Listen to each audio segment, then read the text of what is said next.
우리 잠깐 이야기할 수 있을까요? 지난주 카페 문이 열리며 한 여성이 들어섰을 때였습니다. 65세 정호는 무심코 고개를 들었습니다. 비슷한 나이로 보이는 여성이었습니다. 회색빛 코트에 단정한 옷차림, 천천히 걷는 발걸음, 조용히 문을 닫는 손길. 처음 보는 사람인데, 그런데 이상했습니다. 걸음걸이, 머리를 쓸어 넘기는 손짓, 뭔가 낯설지 않은 느낌이었습니다. 정호의 심장이 살짝 뛰는 걸 느꼈습니다. 여성은 천천히 정호가 앉은 쪽으로 걸어왔습니다. 그리고 맞은편에 앉았습니다. 그녀의 눈빛에는 알 수 없는 갈등이 스쳐 지나갔습니다. 마치 오랫동안 준비한 용기가 막 흔들리는 듯 했습니다. 어색한 침묵이 흘렀습니다. 두 사람 모두 말을 꺼내지 못했습니다. 몇 번이나 입술이 움직였다가 멈췄습니다. 음악. 좋네요. 그녀가 먼저 입을 열었습니다. 네, 저도 좋아하는 노래입니다. 대화가 끊어졌습니다. 다시 침묵이 흘렀습니다. 저기, 실례지만 그녀가 조심스럽게 말을 이었습니다. 오래된 시계네요. 그녀의 시선이 정호의 손목 시계로 향했습니다. 목소리가 미세하게 떨렸습니다. 정호는 무심코 시계를 내려다보았습니다. 아버지가 만든 낡은 시계, 해진 줄, 녹슨 금속, 그리고 3시 17분에 멈춰 있는 시침. 네, 작동은 안 하지만 버릴 수가 없어서요. 그 시계, 어디서 구하셨어요? 갑자기 질문이 진지해졌습니다. 오래전에 가방 속에서 발견했는데, 그 순간 그녀의 눈빛이 흔들렸습니다. 혹시 성함이 정우이신가요? 네, 맞는데, 어떻게? 저 미영이에요. 김미영. 순간 가슴이 철렁했습니다. 미영, 김미영, 어린 시절 같은 반이었던 소녀. 수줍게 웃던 그 미소. 설마, 그 미영이가? 수십 년 만의 재회였습니다. 그날 두 사람은 마치 시간이 멈춘 듯 카페 한편에 오래 머물러 있었습니다. 그동안 묻어둔 이야기들이 조금씩 머뭇거리며 흘러나왔습니다. 그리고 미영은 조용히 자리에서 일어났습니다. 다음에 또 뵐 수 있을까요? 떨리는 목소리로 물었습니다. 그 말을 남기고 미영은 천천히 등을 돌렸습니다. 정호는 오래도록 그녀의 뒷모습이 사라진 자리만 바라보고 있었습니다. 정말 그 미영이었을까? 수십 년 동안 그녀에게 무슨 일이 있었던 걸까? 왜 하필 지금 다시 나타난 걸까? 그날 밤 정호는 오래된 손목시계를 들여다보았습니다. 수십 년 동안 3시 17분에 멈춰 있는 이 시계. 이 시계를 차면 이유 없이 마음이 진정되곤 했습니다. 손목에서 느껴지는 오래된 시계의 무게가 갑자기 과거의 문을 두드리는 것처럼 느껴졌습니다. 그날 밤 정호는 잠을 이룰 수 없었습니다. 미영의 얼굴, 떨리던 목소리, 그리고 시계를 보던 그 눈빛이 계속 떠올랐습니다. 정말 그 미영이 맞을까? 아니면 착각일까? 가슴 한켠이 따뜻해지는 동시에 묘한 불안감도 밀려왔습니다. 아내가 세상을 떠난 후 5년 동안 정호는 혼자만의 시간에 익숙해졌다고 생각했습니다. 오랫동안 아무도 만날 용기가 없었습니다. 하지만 최근에서야 조금씩 마음의 문을 열기 시작한 때였습니다. 매일 같은 카페에 가고 LP 음반을 정리하고 손목시계를 닦으며 조용히 하루를 보내는 것이 전부였습니다. 그 카페는 특별한 곳이었습니다. 정호의 아버지가 오래전 시계방을 하시던 바로 그 거리 끝에 있었습니다. 어린 시절 방과 후면 아버지 가게 앞 계단에 앉아 노을을 바라보곤 했습니다. 아버지가 돌아가신 후에도 정우는 습관처럼 이 거리를 찾았습니다. 그 시절의 온기가 아직 남아있는 것 같아서였습니다. 하지만 어제 그녀를 만난 후 이상하게 마음 한편이 따뜻했습니다. 동시에 조심스러웠습니다. 65세의 삶은 더 신중해져 있었습니다. 한번 무너진 마음은 다시 일으키기 어렵다는 걸 알고 있었으니까요. 다음 날 정우는 어제와 같은 자리에 앉았습니다. 혹시 그녀가 다시 올까 그런 기대를 품고 기다렸습니다. 하지만 그녀는 오지 않았습니다. 그날도 그 다음 날도 그녀는 나타나지 않았습니다. 역시 착각이었나. 사흘째 되는 날 정우는 포기하려고 했습니다. 그런데 바로 그날이었습니다. 카페 문이 열렸습니다. 무심코 고개를 들었습니다. 그녀였습니다. 미영은 카페 안을 둘러보다가 정우를 발견했습니다.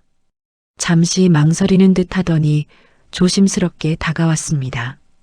또 뵙네요. 오랜만이에요. 네, 안녕하세요. 미영은 다시 맞은편에 앉았습니다. 여전히 어딘가 조심스러워 보였습니다. 저번에 갑자기 가서 죄송했어요. 집에 돌아간 뒤에 불안 발작이 와서 숨이 막혔어요.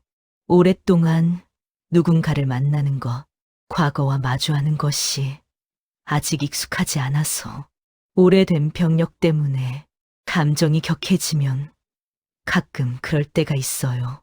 정우는 걱정스러운 표정을 지었습니다. 괜찮으세요? 지금은 네.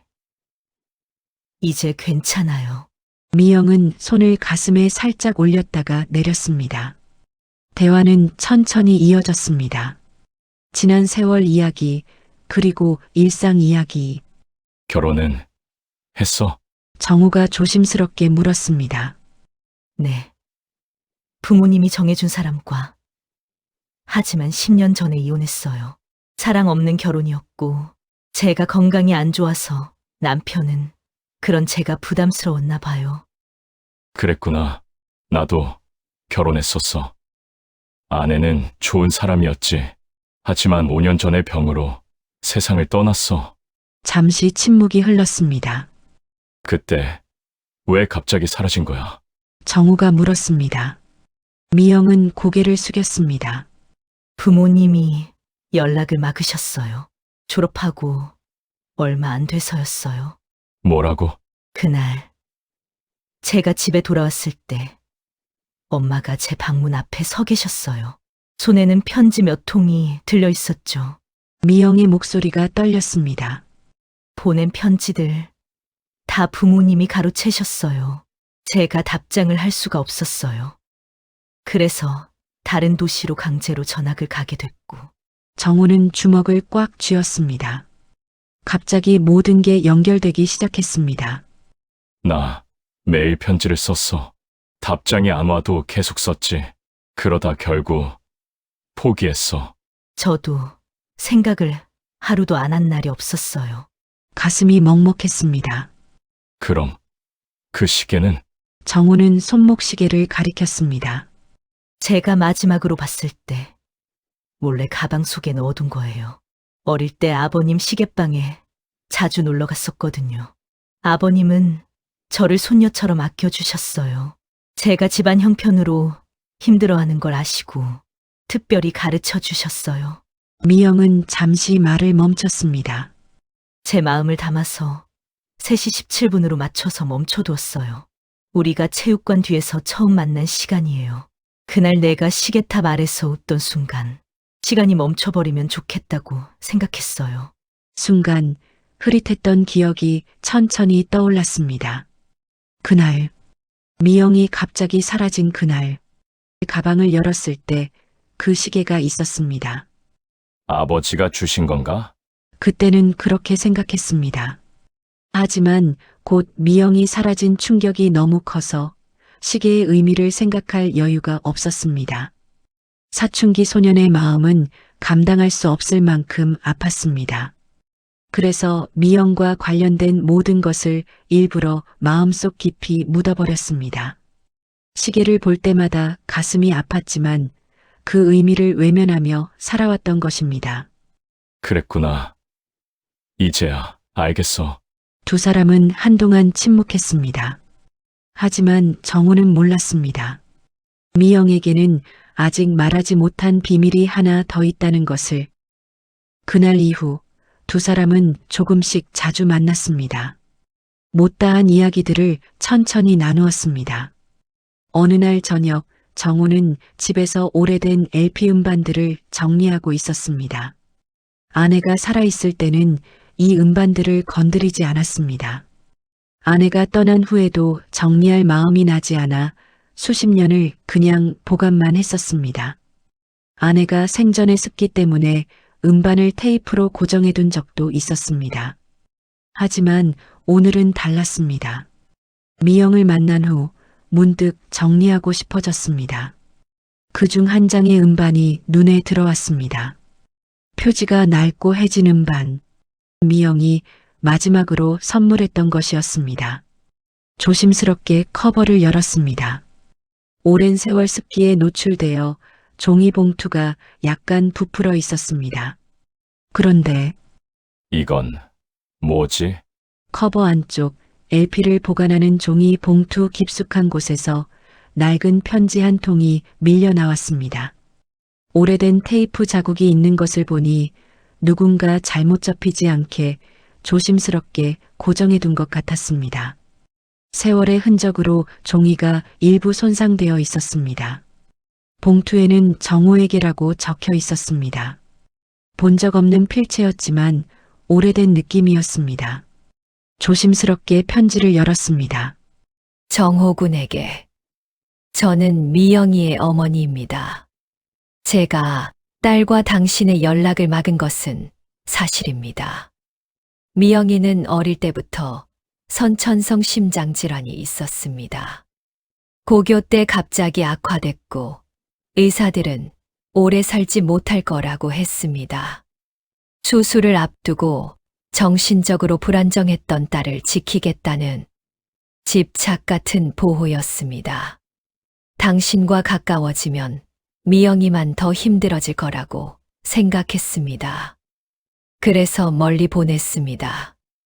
정호군에게 미안합니다. 하지만 저는 제 딸을 지키고 싶었습니다. 미영이는 당신을 정말 사랑했습니다. 딸이 마지막으로 선물한 음반이라면 내가 이걸 소중히 보관하고 언젠가 발견하리라 믿었습니다. 편지는 거기서 끝나 있었습니다. 정우는 놀랐습니다. 심장질환. 미영이가 다음 날 미영을 만났습니다. 너한테 물어볼 게 있어. 너희 어머니가 편지를 남기셨더라.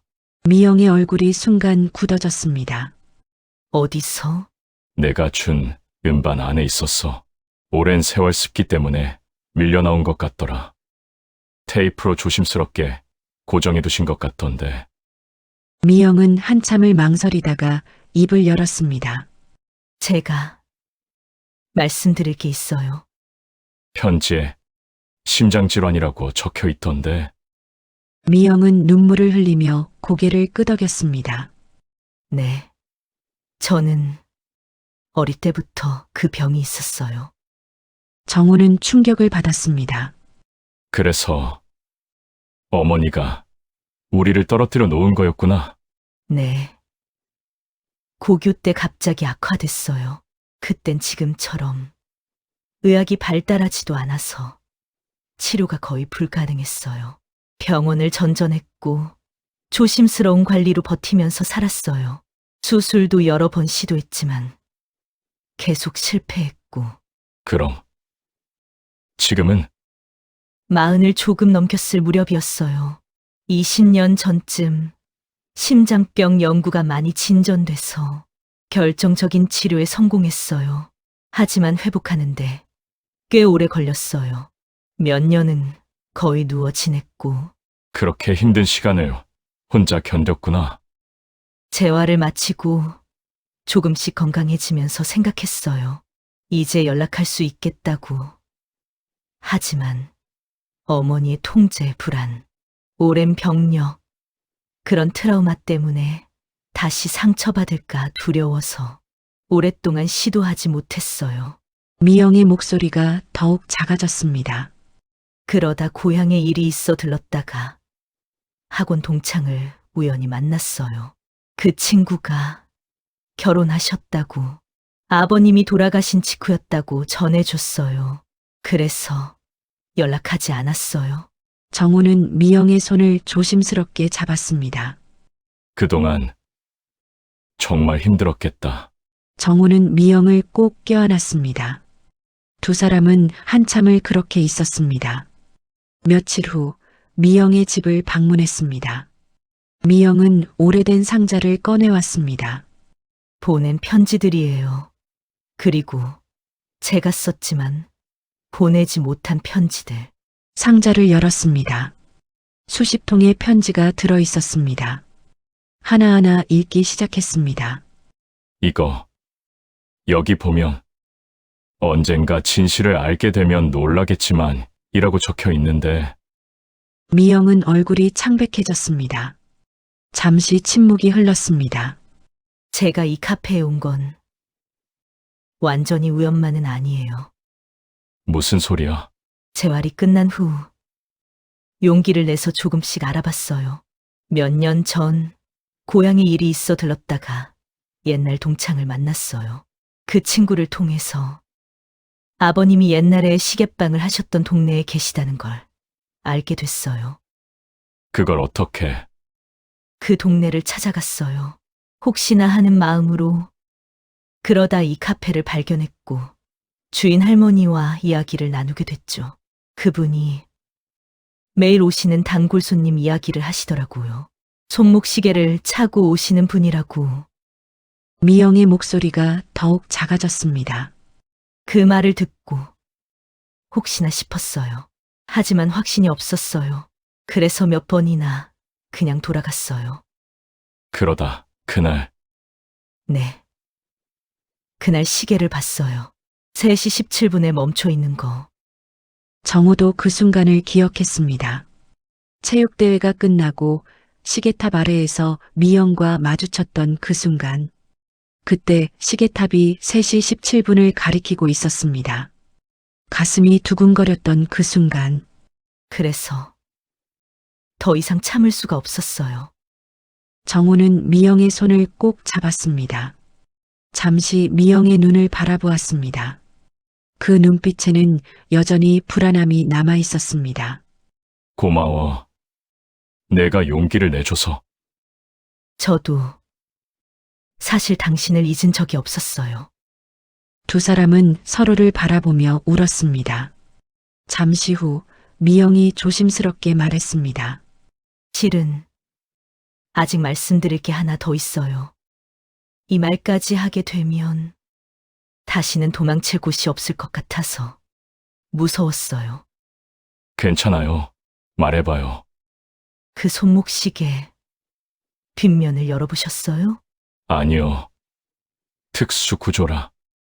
제가 열어드릴게요. 아버님께서 그 방법을 가르쳐 주셨거든요. 우리 첫 만남 시간을 기억하라며 맞춰주셨다고. 언젠가 필요할 때가 올 거라고 하시면서. 미영은 조심스럽게 시계 뒷면의 특수 나사를 돌렸습니다. 천천히 뒷면이 열렸습니다. 그리고 이게 작은 종이가 접혀서 들어 있었습니다. 조심스럽게 펼쳤습니다. 정우에게 수십 년이 지나도 내 마음은 변하지 않을 거예요. 이 시계는 3시 17분에 멈춰 있어요. 우리가 시계탑 아래에서 처음 만난 시간. 그때 내 심장이 너무 빠르게 뛰어서 시간이 멈춘 것 같았어요. 이 시계도 언젠가 다시 움직일 거예요. 우리가 다시 만나는 날. 함께 영원히 사랑해요. 미영이가. 눈물을 흘렸습니다. 이영아. 두 사람은 꼭 껴안았습니다. 수십 년 만에 이루어진 약속이었습니다. 그날의 눈물 이후 두 사람은 급히 가까워지지 않기 위해 일부러 천천히 서로를 알아가기로 했습니다. 정호에게는 아직 두려움이 남아 있었습니다. 65세의 나이에 다시 누군가를 사랑한다는 것, 그리고 또다시 상처받을지도 모른다는 불안. 나이가 들수록 마음은 더 조심스러워지는 법이었습니다. 하지만 미영과 함께 있으면 그 두려움이 조금씩 녹아내렸습니다. 몇 주가 지났습니다. 어느 날 미영을 음악 가게로 데려갔습니다. 낡은 간판, 먼지 쌓인 선반, 오래된 음반들의 냄새. 시간이 멈춘 듯한 공간이었습니다. 이거 봐. 이 음반. 하나를 꺼내 보였습니다. 우리가 좋아하던 노래잖아요. 맞아요.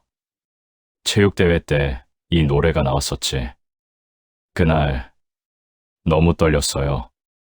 나도 이 노래 들으면 아직도 그날 생각나요. 두 사람은 추억에 잠겼습니다. 이거 살까요? 네. 좋아요. 음반을 샀습니다. 두 사람은 다시 그 카페로 향했습니다. 카페에 도착했습니다. 이 카페는 오래된 곳이었습니다. 주인 할머니는 단골 손님들을 잘 알았고 때때로 특별한 부탁도 들어주곤 했습니다. 점원에게 부탁해 그 음반을 틀었습니다. 잔잔한 멜로디가 카페 안에 울려 퍼졌습니다. 정우는 조심스럽게 손을 내밀었습니다. 그때 못 춘 춤 지금은 출 수 있을까요? 미영은 웃으며 손을 잡았습니다. 두 사람은 자리에서 일어나 카페 한편에 섰습니다. 발끝만 살짝 움직이며 장난 반 진심 반으로 몸을 흔들었습니다. 이렇게라도 쳐보고 싶었어요. 나도. 두 사람은 손을 꼭 잡은 채 조용히 음악을 들었습니다. 행복해요. 나도. 정말 오랜만이에요. 정우는 미영의 손을 더 꼭 잡았습니다. 고마워요. 다시 만나줘서. 저야말로. 두 사람은 서로를 바라보았습니다. 음악은 계속 흘렀습니다. 그날 저녁 정우는 손목시계를 다시 들여다보았습니다. 수십 년 동안 3시 17분에 멈춰있던 이 시계에 문득 아버지가 했던 말이 떠올랐습니다. 시계는 멈춰도 시간은 멈추지 않는단다. 이제는 알 수 있었습니다. 이 시계는 고장난 게 아니었습니다. 그저 다시 시작할 순간을 기다리고 있었던 것입니다. 그리고 그 순간이 바로 지금이었습니다. 창밖으로 해가 지고 있었습니다. 황혼이 물들어가는 하늘이 아름다웠습니다. 인생은 65세에도 다시 시작할 수 있구나. 그때 느껴지는 마음의 평온함이 오래도록 기억될 것 같았습니다. 수십 년이라는 세월이 두 사람을 떼어놓았지만 결국 운명은 다시 만나게 했습니다. 두 사람이 서로를 잃었던 이유는 단순한 오해도 잘못도 아니었습니다. 그저 각자의 삶이 너무 버거웠던 시기였을 뿐이죠. 3시 17분에 멈춰있던 손목시계, 오래된 LP 음반, 그리고 아버지의 시계방이 있던 작은 거리. 평범한 일상 속에 숨겨져 있던 사랑 이야기였습니다. 때론 늦었다고 생각한 순간이 가장 적절한 순간일 때가 있습니다. 그리고 잊었다고 생각한 사랑이 사실은 단 한 번도 떠나지 않았을 때가 있습니다. 오늘 이야기가 마음에 드셨다면 구독과 좋아요 부탁드립니다. 황금빛 노을에서는 앞으로도 따뜻한 이야기들을 계속 들려드리겠습니다. 여러분의 황혼도 아름다운 빛으로 물들기를 바랍니다. 감사합니다.